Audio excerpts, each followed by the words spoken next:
Ajralgan insoningizni qanaqa tez unutsangiz bo'ladi. Bir hafta qiynalasiz, bir hafta azoblanasiz. Juda qiyin bo'ladi, tunlaringiz bedor bo'ladi. 2 hafta o'tadi. O'zingizga sekin kelishni boshlaysiz. Sekin, juda ham sekin, даже ko'rinmaydi. 1 oy o'tadi. Uje yashashni boshlaysiz. 3 oy o'tadi. Uje bo'ldi endi. Menimcha harakat qilmasam bo'lmaydi. Endi buzilgan o'sha singan siniqlarni hammasini tiklashni boshlayman. Bitta deysiz. 6 oy o'tadi. Samatsenk ko'tarilishni boshlaydi. O'zingizga bo'lgan ishonch, kelajakka bo'lgan umid ko'tariladi. 1 yil o'tadi. O'sha insonsiz yashashni o'rganasiz.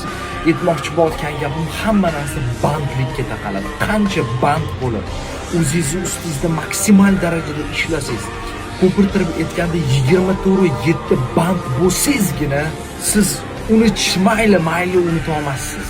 Lekin o'zingiz yashashni o'rganasiz. Qaysidir insonga bog'lanmasdan yashashni o'rganasiz.